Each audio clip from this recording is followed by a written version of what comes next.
You guys think of that B-roll? Pretty spicy, huh? Literally just shot that like 10-15 minutes ago on a GoPro Hero 7. Anyway, that's neither here nor there. Guys, we got a fun video for you today. I actually had the opportunity to sit down and chat with a fellow lawn kid here in the region and just, talk some shop a little bit, chat, talk about our businesses and some of the weird influxes of growth we've seen on how things have gotten bigger and all that type of stuff, especially as youth members of this industry, 19, 20 years old. So, yeah, it was a fun interview. So I am going to fess up at the very beginning of this. I did have some audio issues on my end. Rich's audio was great. This is my first time doing this and having to multitask and manage the cameras, the lights, and the microphones at once. So a couple simple things that could have been avoided.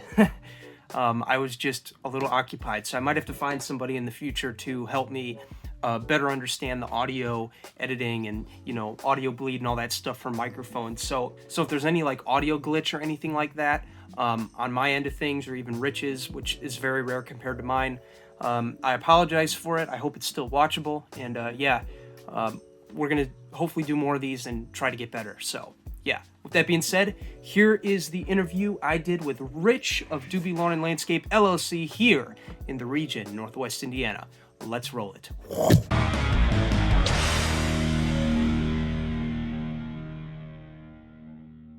What's up, everybody? I'm Jake the Lawn Kid. Welcome back to yet another video. I hope all of you guys are having a fantastic morning, afternoon, evening, wherever you're at. If you're watching this in the morning, you know the drill. Make sure you got a nice cup of black. Already drank it. Psych. Anyway, guys, today we got something new going on. I actually got a good buddy of mine here from the region here, my good buddy Rich from Doobie Landscape. How you doing, Rich? I'm doing good. How are you, Jake? I'm doing nice to be here. Yeah, you too, man. So the angle I wanted to take today, guys, is kind of light, kind of loose for the next 20 minutes. I'm just going to sit here and chat a little bit with my friend here about how he got into the industry, what he likes about it, and where he plans to go with it going forward. So, Rich, if you'd be so kind, let these people know who you are, and yeah, we'll just kick it off from there. All right, guys. So, yeah, Jake's got a little different approach. He started, from my understanding, he's got more of a care for the lawn. Do you know what I'm saying? Yes. I'm more into it for my mindset was I'm going to start this business as a stepping stone towards something bigger. So, like real estate, that's my end goal. So, yeah, that's how I got into it. I started in like middle school, cutting like 5 lawns a week, stuff like that. But then 2020, I started with my buddy. We were doing like 20 lawns a week, and that was just with push mowers. And actually, I started in my mom's van, so she would like drive us around, stuff like that. Cool. And then this past season's where this was like my first year commercial, if you want to say that. Sure. So I bought all equipment, stuff like that. We had one crew. We were doing 90 lawns a week. And yeah, I was just working all the time. And yeah, so I'm buying new stuff now for 2022 season, and that's going to be even bigger, and we're going to go crazy.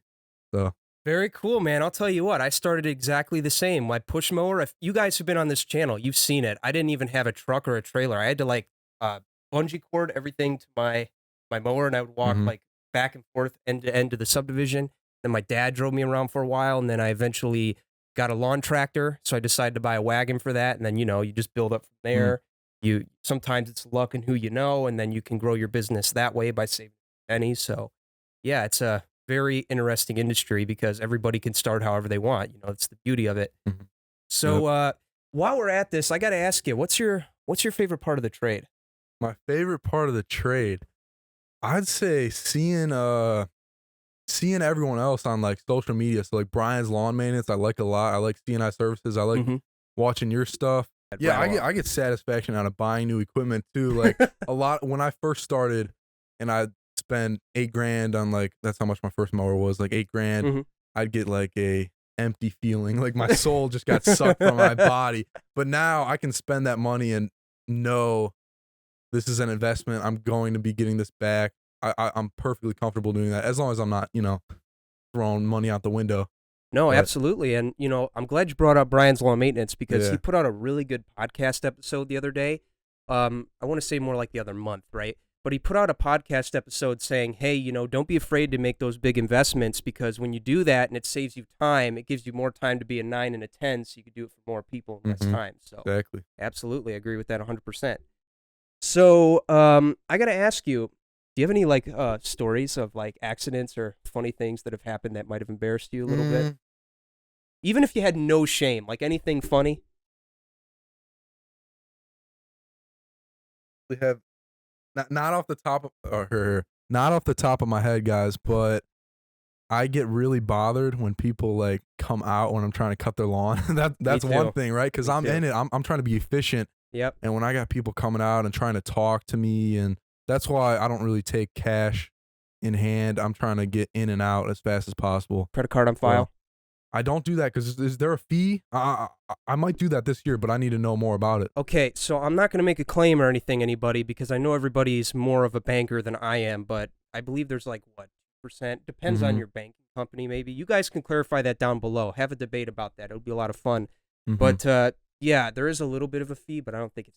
Okay, all right.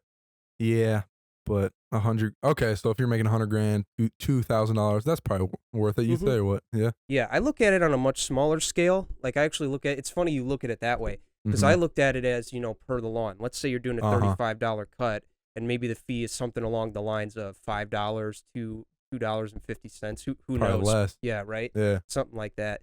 It wouldn't impact it that much. No, not at all. No. Yeah. Okay. Yeah, I look at it big scheme, millions of dollars. That's how my mind works. That's a good way to look at it. Yeah. That's a better way to look at it. I need to start doing that. But I got one, and you guys on this channel have probably seen it. I don't know if you've done anything like this before. Have you broke anything? Yeah. Dude, okay, I got a funny story. So, yeah. So, snow removal is where I'm like scared of my life of breaking stuff, right? Because I got a plow. So Jake's using snowblower, so it's not, unless you're shooting rocks at like a window of a car or the house or something, that's scary. But with a plow, after I'm done with like a 12-hour plow run and I get home and I go to sleep, I can't sleep because I'm having nightmares of no, I'm not even kidding, of running in people's garage doors and tearing up grass. Like, I've had nightmares. This last storm we got was the only time I didn't have nightmares, which is crazy. No. And, you know, it's crazy. Last night's storm was pretty unexpected. Like, I was thinking, you know, it'll be a little dusting. I'll just go wherever driveway when I want to do it. And then, you know, out of nowhere, 5 to 8 feet of, more like 8 inches or so of snowdrift on driveways. I'm getting calls from everybody. Where are you at? When are you coming? It's like, I promise I'll be right there. I got to do furthest to closest this time. Right? So that was kind of a cocky move on my part. But to go even worse, to breaking something, I've broken windows, man. You have? How was that? How, like shooting a rock at it or what? No, so it's even funnier. So I went to GIE 2016, and you know how they give out like those mower demos? I did demo a Walker mower. A walk behind? No, like a Walker. You know the brand Walker? So Walker, if you guys are watching this, this is all good and fun. Nothing, no harm done in this. But I did ask to demo a Walker while I was there. So if you don't know, a Walker is like a riding mower that's kind of like a zero turn, except the drive is in between your legs, and then behind it is like a big box of a bag. I know exactly what you're talking about. Do you know where I'm going with this? Do you follow Brupo Lawn Care or something on Instagram? Yeah, I think is that what they have? Yeah, or Top Notch Lawn Care, Brian. I haven't seen them, but yeah, I know exactly what you're talking about now. Yeah, so you know where I'm going with this? No. Okay, so the idea being is, unlike a regular zero turn or a tractor, you know, just having something behind you is something you need to be very mindful of, which I wasn't.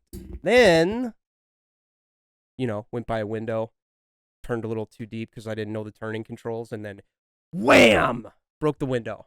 Yeah, that's terrible. How much did that cost you? So I got really lucky. The rep was with me, so it was not my machine. He ended up paying for it. Oh, okay. So I was very freaking lucky because that was part of their policy. But to this day, you know, if I ever rent a machine that I'm unfamiliar with, I always take the walk behind mower and I do a couple passes with it, so I don't have to get in those lucrative areas. So last year we started running 2 crews at the end of last year. And I didn't break something personally. I mean, I've broken smaller things like, I don't know, maybe sprinkler heads or stuff like that. Yeah. But my buddy, he was running a second crew, and he ran into someone's fence. And you know the not the plastic fences, but the more like aluminum or metal. I don't know what you call them. Yeah, this is new to me. You know how they're like in panels? They're in sections. One section of that fence. Wrought iron. Yeah. It was like $900. I'm like, oh my god, oh my god, what the heck? So, but he paid half of it, which was cool, I guess. I don't know if I should have made him pay all of it, but yeah. Well, at least he pitched in and helped you out. So that's pretty cool. But yeah, I have had some instances where it wasn't me, but I had a customer who does have a PVC fence, and if you're running your stand-on mowers, riding mowers, whatever, if you're not careful, you can leave like a big black gash across the bottom of the fence. So I literally was talking to a customer, explaining to her I didn't do it. I'm very conscious when I ride, but it is something to think about with riding mowers out there, just scratching that fence. You got to make sure you don't do that because it's not good. Yeah, and then you always have the customers, like you said, who blame you for doing it. I've had a guy in actually I'm not gonna name the neighborhood. People are watching. No, right. Don't name it. Yeah, but they'll blame you for hitting his the AC mount. The AC was like mounted on this thing, and he blamed me for hitting that. He blamed me for hitting his fence, and I'm the only one who mowed his lawn. And I knew we didn't touch any of that. So yeah, that guy was pretty bothersome. Man, I'll tell you what. That's it. I did do that one time. I was learning. It's funny. I did this with a lawn tractor. I think somebody was texting me. So bad judgment on my part. I pulled my phone out and I was trying to turn or something, right? Then I ended up knocking the edge of that. Thank God I didn't break it, but you got to be very mindful of that stuff. So I got to ask you, like, where do you see the business going from here? I know you said you want to get into real estate. It's kind of like a stepping stone, if you will. But like, how do you see that? How do you see it going forward? So I'm not just in this to get into real estate. So at this point, I'm trying to grow it as big as possible. I want to be the biggest lawn cutter in the region, I guess we'll put it. I want to go commercially too. So that's a goal for this year. Get like more commercial accounts. So stuff like that. And and then I want to, long term, I want to turn it into an asset where I'm not running it per se. I have someone running it. I'm making money. You're the overseer. Yeah, basically. So it's like cash flowing without me putting anything into it. But you can't trust anyone. Like it's so hard to trust people. Like I've learned through this year that even having your best friends work for you, you don't want to go that route because they look at you as a friend and not a boss when I'm serious about stuff. So I've had to really put a lashing on my guys. Like you can't be talking to me like this. I'm not joking right now. This is business and my money is at stake here. So, and my reputation. So it's funny you say that. Here, if you want to scoot in a little more, just sorry. Anyway, you're good, bro. You're good. So it's funny you bring that up because one of the things that I've come to find, ever since more people know that you're cutting grass in school, in the beginning it's all fun and games, like they're just making fun of you and all that, and then you stick to it, you take off, and then it's really in their face. But it's also kind of in your face because the people who used to look at you as a friend don't really look at you as a friend anymore.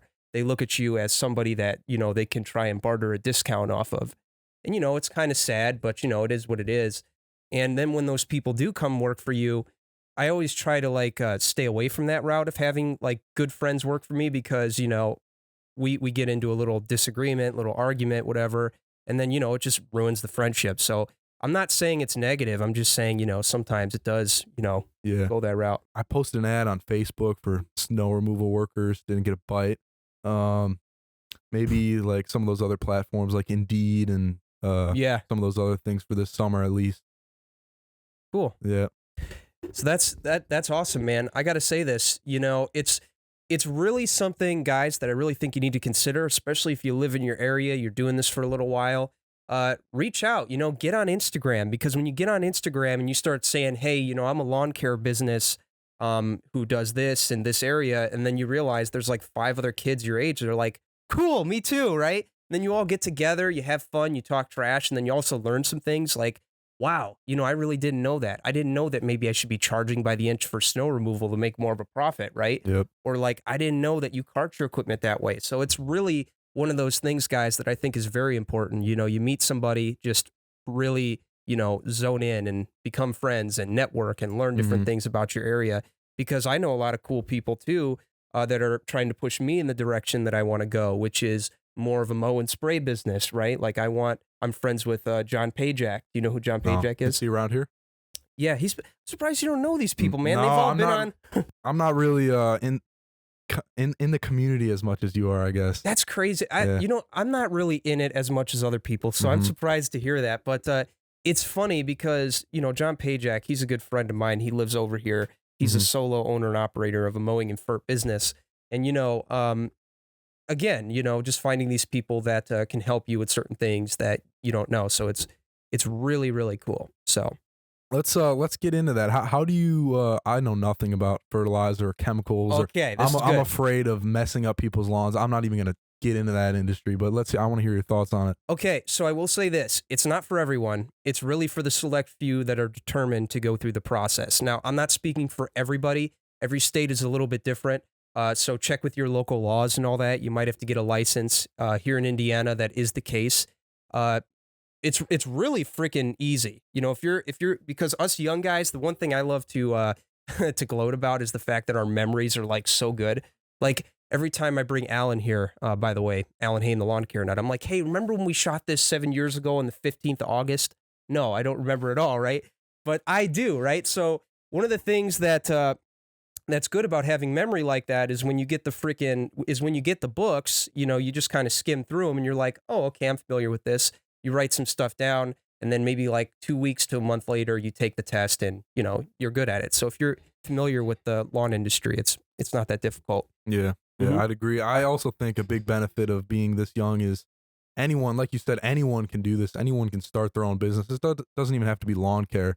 Like you're living in your parents' house. Well, most of you, if you're this age, yeah. Nothing wrong with that. There's nothing wrong with that. Rent free, baby. You've got no overhead. Like there's nothing stopping you from making serious money but yourself. And you got sponsors, right? Or you're sponsored by Echo and Toro and all this. I don't know how that works. So I got a lot of them. So ideally, it's funny though. I do get a lot of hate for it too, because people think, oh, you're talking about products because, you have to for the non-disclosure agreements or whatever that you have to sign. And, I tell a lot of people that's not the case. I work with companies that are tried and true that I've used for a couple years, like Cujo Yardware, right? They're with the shoes. And then Toro's a big one. Like Toro's what I started my business with.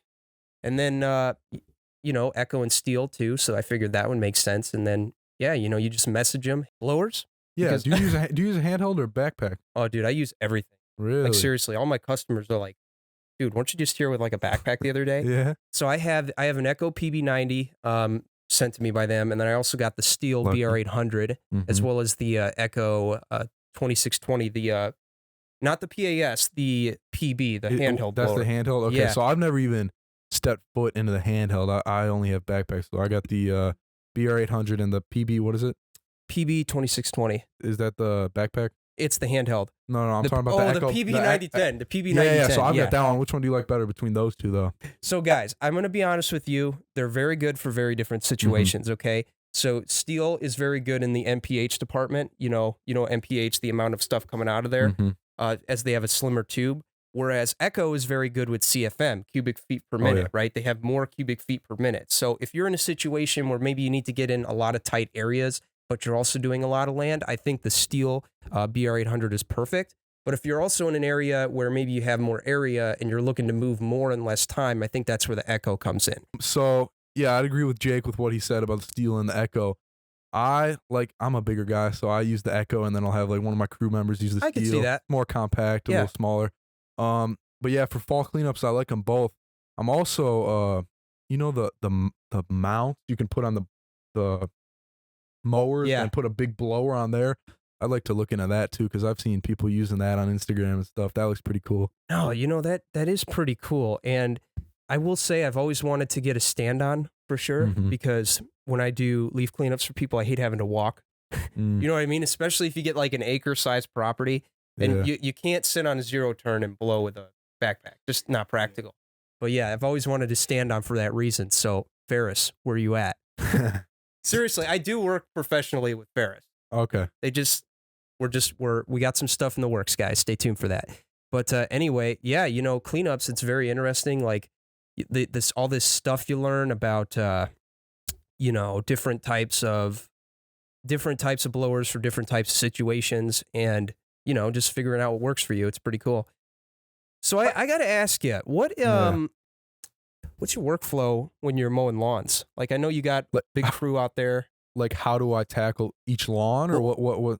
Describe like a typical day, because I know you said you had crews. I didn't know this about you, so I'm learning as we go. Yeah. So last year, right, I only had one trailer, one commercial mower, all that. So one crew would be mowing all our commercial all of our residential accounts, which was, like I said, about 90 a week, and then I'd have the other crew go out, which was typically me and someone else I could get. And we do everything from bush trimming jobs, mulch, the list goes on and on, cleanups, stuff like that. Mm-hmm. So, more income that way, and I'd still be making money off the other crew. So I've been lucky because my buddy, I'm not going to say his name, my buddy Nick, he's got his own truck. Let's call him Nick. Yeah. Let's call him Nick, yeah. My buddy, he's got his own truck, so that was an awesome asset. I'm going to be using him a lot this year too. But yeah, he had his own truck, so he'd take my trailer, he'd do all the lawns with my other buddy, and then me and someone else would take care of the landscaping type jobs. Delegation at its best, folks. Yeah. I'm telling you, that's nice. Because right now I'm doing everything myself, and I got to tell you, it's very lonely. I love it, but it's very physically demanding. Dude, I know. I see you, man. And in my head, I'm thinking, that is back-breaking work. Like, I bust my back too, but doing it solo, and it's like, there's no motivation. There's no one with you. So I feel like you'd go slower almost in some scenarios. Oh, listen, of course, with an auger, it's funny. I was talking to Christian with C&I about this last night, just joking around, trying to, trigger him a little bit, because that's what I like to do. But anyway, here, hold it. All right. So anyway, I was talking with him last night, and I said, hey, you know how interesting it would be maybe if instead of plows, we put augers on the front of our trucks? Like to dig holes? No, not like that type. I'm talking about like a snowblower. I'll put this video up. A big snowblower. A big snowblower that runs off your V8 engine. Yeah, yeah. I'm telling you, how funny that would be? Imagine all the city plows driving around, all the complaints like, these damn snowblowers broke my window. Yeah, they don't have. I haven't seen any of those over here in our towns. They're not very common. No, I've seen them doing like running like bike paths and stuff. That's what those things do. Yeah. But that would be pretty cool to have one of those. It would just be fun. You know what I mean? Like, it'd be a conversation starter. If you're doing residential driveways, like just one pass up and down, and then I don't know how throwing distance would be. Maybe take out the neighbor's window. Who knows? It would just be interesting to be able to skim up and down driveways with that, because one of the things I see with plows, and I'm not saying this as a drawback. It's just the overall nature. I'm not a big fan of like piling stuff up. You know what I mean? I like it. I get satisfaction. I know you like it, but like we're you and I are night and day with that. Yeah. But so anyway, getting back to what we were talking about. So I do everything on foot, if you will. Like, my truck is a Chevy Suburban. You guys know Big Blue, as I call her. Big Blue, I know. And then I have a platform on the back, like a 30 by 50 platform, where I'll take around my Simplicity, my Toro, whatever. It depends on how much I'm snowing. And then I'll literally have to walk all of them. And the worst is always the end of the driveway. Like, there was this one job, and I mentioned this in a video a couple of weeks ago when I reviewed the Simplicity. Oh, yeah. I know what you're going to say. Dude, I got done with my driveway, right? And then I'm loading up. It takes a couple minutes to strap those things down. And then, out of nowhere, there's a 6-foot mound of snow at the end of the driveway. Yep, those city plows, man. Yeah, man. Listen, get you. Nothing against them. They're doing their job. But it's like, throw me a bone here, man. Yeah. They're cool with me sometimes. They'll, because I got a truck, so when I see them coming, I'll like move my truck to the end, like halfway in the road, and then halfway in the driveway. That way they'll like avoid and go around me. So yeah, but that's funny you bring that up, because literally earlier today, some client of mine called me and explained how her neighbor. So this is a new client of mine for snow removal, and she was explaining to me how her neighbor was all uptight about me. She's like blaming me about plowing snow halfway up her driveway. And my client was cool about it. She knew it wasn't me. And yeah, it wasn't me. It was those city plows that are doing that. So city plows. Yeah, they'll get you. Okay, so I had to pause here in the action real quick because at this point in the interview, this is where I was having some technical difficulties, unfortunately, with my microphone, right? Always the luck of the host. But anyway, because of that, I lost a good portion of the interview. So without this little interjection, there's no context as to the abrupt cut that you guys are about to see. So what we're about to talk about next here, Rich and I in the studio, is we're talking about the idea of how I grew crazy back in 2021. Like, I don't know about you guys out there, but I saw a massive surge in clientele last year. And I think some of the things that I did contributed to that massively over the years. So one of the things that you're going to hear me mention that, again, I wasn't able to mention because of the damn audio cutting out, is that I used Facebook greatly to grow my route density within my subdivision, and eventually it got to a point where I really don't have to push hard anymore to market who I am because the subdivision knows. So that's what you're about to hear next, and how I've used that to my advantage to grow up route density. Let's go. And it's funny because that's how it is in here. Like, oh, would you mind doing my brother's house? Oh, where's he live? 2 streets down. I'm like, you guys live that close? Yeah, that's how it is in Whitehawk. You know Whitehawk? Yeah. Can't say this, but yeah, I got real good route density in You that mean- neighborhood. you That's mean, a big, wealthy neighborhood. I mean, Silverbackville. Yeah, uncensored neighborhood. Yeah. So anyway, here's the deal. So a lot of, were you saying something? I'm sorry if I interrupted you. No, I kind of forget, to be honest. You go. Okay.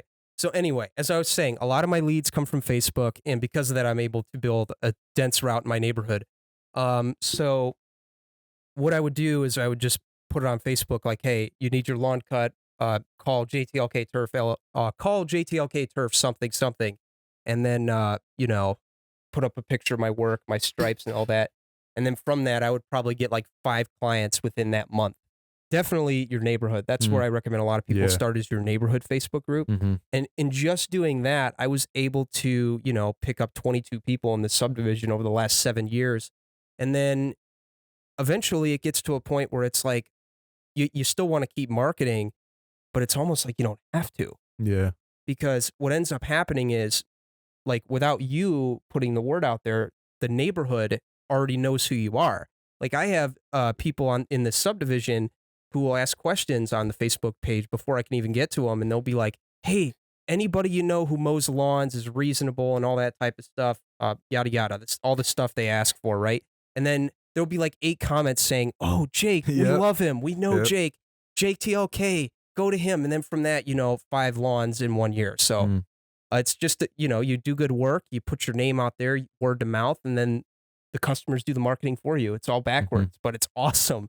Yeah, that's the way to go. I probably should have started in my neighborhood a lot. So do the people you service in your neighborhood, do they all know, like, where you live? Like, they know you're in this neighborhood? Of course they do. No? Oh, Yeah. they do? Okay. Yeah. Because I'm servicing a lot of people in my neighborhood. My neighborhood might be a little bit bigger, but yeah, they've got no idea I live in their neighborhood. So honestly, yeah. I think it's good for them to know that, because, in the beginning, when you are doing cash a check, let's be honest, we've all done it, right? Leaving the check on the mailbox or something under the mat. It's easy for all of us to just walk to each other's houses and do that, maintain that tight-knit relationship. Because I don't know if you're like this, but I am with certain people. I like to talk over text. Oh, yeah. 100%. Yeah. I like to be on the phone. I like to meet people. I like to have conversations when I can, especially someone like me who's introverted. I like to get out of my comfort zone and do that. And then it's also why I brought you on here, just to challenge myself with a new format. But just getting the word out there, talking with your customers on a weekly basis, monthly at least, I would say, right? Yeah. Just letting them know you still exist. And then eventually it does get to that point where your business does, like, explode. Because this year, I don't know how it went for you. I'm going to let you fill everybody in if you'd like. But, like, how did you do? Like, did you have any customers, like new people come in like crazy? Because this year I saw like a crazy influx. Yeah, I mean, we started at, like I said, 15. Last year we had 15, and we ended with 90, so that was good. Like I said, when you first start, you're thinking it's going to be almost hard to get the clients, but in reality, you really gotta, close your ideal location down, I agree. because it's not as hard as you'd think, if that's saying it right. Yeah. It's not as hard as you think. So like I was on all the towns in different towns, and the route density wasn't as good.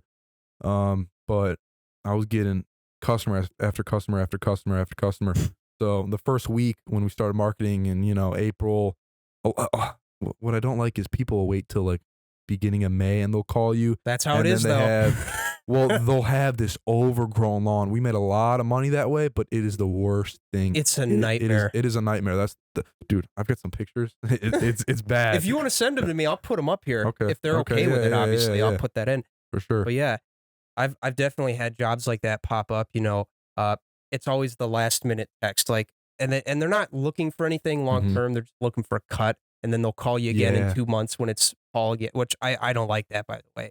And then I did obviously take it on for some content. I was reviewing some mowers. I was like, hey, this will be great. We'll run them through, and they did great. But that's a whole nother conversation. But it's a time stretch, man. It's like our time is valuable. Yeah. We're trying to grow, we're trying to learn, and then there's just all these last minute things coming up in the spring, and it's the nature of it. It is what it is, and then you just gotta learn how to make it work. Yeah, I don't like that either when people will call you out and they don't make it clear that it's like they're planning on saying it's a one-time cut or snowplow or whatever. And sometimes I may even give them a deal, and then they pull it out from under me and say, no, this was a one-time thing. Yeah. That sets me off. So I don't like that. Well, the overall nature of the business, but Yeah. And then this year I tried something different. Confirmation forms. I don't know what that is. So What's that? essentially, hey, going into 2022, check off what you want. Like that's what I did for everybody. Like what? Like service-wise? Yeah. So one of the things I did for my existing people, and not everybody has to do this. It's kind of nice though to get a little bit of a base layer of who's going to be doing what. Like, hey, hope you're having a great winter. These are our new changes for 2022. Credit card on file, all that type of stuff. And then, as far as services, what would you like? And then they just check it off. Okay. Yeah. That's a good way to do it. That way you're not getting messages. You're not having to send out those messages in May. Like, hey, just checking. Are we? Yeah, I really should have taken advantage of or tracked who was giving me bush trimming business and those cleanup jobs, stuff like that, so I could get those repeating customers. I didn't do that, so I'm gonna have to go through like all my contacts. But that's where I made a lot of money, like those type of services and those one-time cuts or stuff like this. So we really got into that landscaping type side of it. But I've got a question about the credit card. So how does that work? Do you just click a button and it takes the money from their account, or do they have to pay it? I'm learning it too. So okay. Maybe you and I could sit down and talk about it one of these days, because I don't want to spread misinformation on something I'm not 100% sure about. But from my understanding, you save it in your software and you could just you could just bill them at the end of every month. Okay. It's really ideal for mowing, in my opinion. I think that's the way to go, and I think it's better because then with weekly cash and check, you have to track everything down. It's such a mind like consumer. It really beats you up, and then they're like, well, I can't get it to you this week, I can get it next week, and then you finally get like 6 weeks, and then we're like, oh, here's your payment for those 2 weeks. Oh, you still owe me for the other 4. Yeah. I don't put up with that. Well, I did for a while, and now I'm not doing it anymore. Like I've gotten better structure, but it used to be like that at some point, because my policy used to be up until 6 weeks, and then I would just not service anymore. Yeah. So do you get paid? You don't get paid weekly, or how do you do it? After each cut, or monthly, or bi-weekly? Good one. So I'm thinking this year I'm going to do monthly.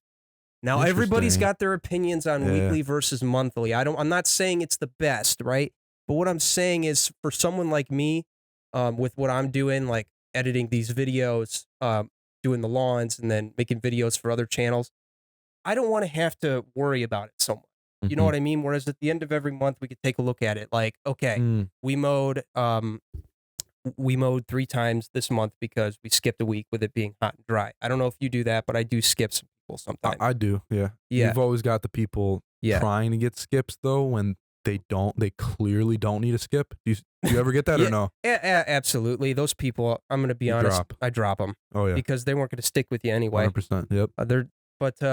The people who do skip, it works easy that way for me because it's like, okay, taking a look at the calendar and the log, the digital log in my system, we did 3 cuts, send it off to their card, and then boom, there you go. So yeah, monthly for me as of now just seems like the way to go.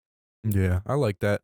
Because you don't have to worry about it as much. Just do it once a month instead of every week or whatever. That's how I was doing it this year. So I just use like all the online banking stuff. So Venmo, PayPal, and then now you Zelle. have quick deposit.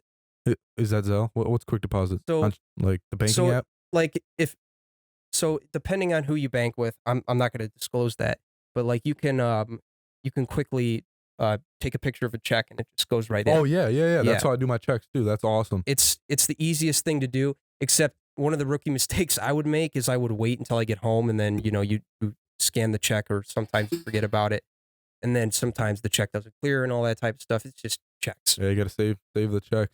I got love checks. Big filing cabinet full of them. you got to save them because if they don't clear, I've learned that the hard way, by the way, scan a check, throw it away, something, not throw it away, but Yep. Hey, do you still have that check? So, not really. Yeah, yep. I think that's what happened with a long client I had at the end of last year. I billed them for, it was like 8 cuts or something. It was getting pretty lengthy there, and they said they sent it or something, but I was going through my my banking app, and I didn't see it, so I called them or whatever, and they were like denying it or something. I don't know. I just went through a bunch of ass ache with that. That's crazy because there's so much to it. Like there's so much more than I understand because you have to wait like for a check to clear or something. I'm like, what does that even mean? Yeah. I just make videos and cut lawns for a living. What does that mean? Yeah, man. But yeah, it's interesting. I want to do monthly this year because I don't want to have to think about it. And if any of my YouTube friends out there might get this, this might be new to you, but like when you create those multiple income streams, right? Mm-hmm. Because that's what you want to do if you want to become a millionaire. I'm not a millionaire by any means, but creating those multiple streams of income and having to focus on them. When you have to focus on them, how you get in the money more, that's less time you get to spend doing your craft. That's right. Which for us is cutting lawns. So I think by doing it monthly, no matter who you are, even if it is credit card, check, whatever works for you and your customers, whatever you guys come to terms on, it's more time. It's less time you have to spend worrying about that. More time just having fun and cutting grass. I'll tell this story real quick and then we'll close it out. It's a little icy. So I have these 2 lawns right next to each other, and Rich is pulling up, doing quotes, and he goes up to house that I service, asking them if they want bushes done. Well, no. They asked me. They did ask you? Yeah, they reached out. They texted me. She texted me. She must have texted multiple people. Yeah, because she texted you too. Yeah, I know that. Wait a minute. Well, she didn't tell me that, but I think I saw you did them or something, or she said I found someone, and I figured, oh, that must have been Jake. Yeah, but, exactly. All right, whatever. See, I can't stand. I guess I can understand that, because with certain things, hire 3 everything. Yeah, one person backs out or soming. I lost my train of thought. All what right, were we talking back about? to the story. The story of how we met. Okay, and then we'll close it out. So Rich and I were, out in the neighborhood working, jamming, doing our own thing. He was going to talk to this lady. I just learned that, by the way. And I told him, I was like, what are you doing, man? Well, yeah, I saw him. He had no idea who I was, obviously, but I saw him weed whacking. And I'm like, yo, that's Jake DeLonkin. So I just, yeah. He was in between the houses when I was going in the backyard to one of them to check out the rest of the bushes. And I'm like, yo, that's Jake DeLonkin. So I went up and said, what's up, man? He was kind of caught off guard. He's like, who the hell is this guy? And like coming up to me. I'm like, yeah, I'm just giving an estimate here. All right, get back to work. I didn't want to bother him or anything. But yeah, I went back there. He must given him a lower price because, yeah, he got the job. I think, right? You got it? Yeah, well, I wouldn't say it was the lower price. I would just say it was already done, maybe. Yeah. But anyway, so him and I, we had that interaction, and it wasn't like serious or anything. Him and I, we met, and I was like, yeah, I'm Jake, man. Cool to see you. And he was like, yeah, I've been following along. I have a business around here too. I'm like, really? No way. That's cool. And then, him and I, we chat on Instagram all the time. Like I'll message him before we go out for snow. Because with snow, I'm very uncertain. I don't know when I should be out doing what, because when it starts snowing in the afternoon, it's right now. And I'll just be like, text my buddy Rich, say what's up, Rich. Hey, what's up, Rich? So you heading out? And be like, yeah, it's gonna be a crazy night. And I'll be like, yeah, me too. Yep. But yeah, so it's just really cool. Him and I, we've been chatting back and forth on Instagram, fun banter, and yeah, we're just planning on hopefully hanging out more this year. Yeah, that's right. Yeah, guys, that's episode 1 of. Okay, I know what you guys are thinking. Jake, what is up with that audio? It is freaking awful. I know. Part of it was my fault. You see, with my videos, I'm so used to recording solo, especially with those mics even. It's something I don't have to think about recording with 2 mics at the same time, having to denoise all that in post. I could just move around a little bit. Well, when you shoot with 2 people and there's mic bleed because you don't have the right mics to prevent that, the mics bleed and you try to fix that in post, and unfortunately I over-fixed it, and I just screwed everything up on my microphone. And then I also had the audio static throughout a good portion of it, so that really did ruin it for me. But other than that, it was a fun, different format, something that got me out of my comfort zone. I got to do more of it for sure. I got to practice sitting still, right? I guess that's my biggest issue, is I really cannot sit still when I do these, because I like to be animate. I like to move around when I'm telling stories and all that. And with podcast mics, you can't be doing that. It's a game, guys. It's a learning game, right? So it's something I got to learn. But aside from that, great conversations here with Rich from Doobie Lawn and Landscaping. He does have Instagram and Facebook, I believe. His Instagram page will be linked down below. I don't know. Maybe we can get him to start a YouTube channel this year, guys. What do you think? Comment below if you think we could get him to do that. But maybe you guys could do me a solid too and just blow up his Instagram account and say, Rich, where are them videos at, right? You got someone here willing to help you, Rich. It's me. We're in the area, man. Let's work together. Anyway, with that being said, I definitely want to do more of these. It was a whole lot of fun. Again, I got to work on that audio and sitting still, and maybe I'll have Marty, Mr. Producer, the guy who does Brian and Paul's podcast, The Green Industry. Maybe I'll have him take the reins for the audio. So that might be some sort of fun collaboration that we could pull together. But yeah, I'd love to do more of these. I would love to get more kids from the area here on the podcast, just to make them known and break the ice a little bit, because I do like having conversations with these kids and just learning stuff that even though I'm older than some of them, I just wish I would have known, because at this point in life, guys, age doesn't really matter. There's a lot of people younger than me who are smarter than me, have bigger businesses than me because they did XYZ differently than I did. So yeah, it's just a very cool conversation. I look forward to doing more of it. So there you go, guys. Hope you guys enjoyed this. Again, sorry for the poor audio on my part, being the host, the director, the producer, all of it at once, and then having to deal with it in the edit. With all the time constraints. I hope you guys understand. I apologize, but hope you enjoyed it. If you did, please leave a like, leave a comment down below to let us know what you thought about it. And with that, I'm Jake the Lawn Kid, and I'll see you in the next video. Later.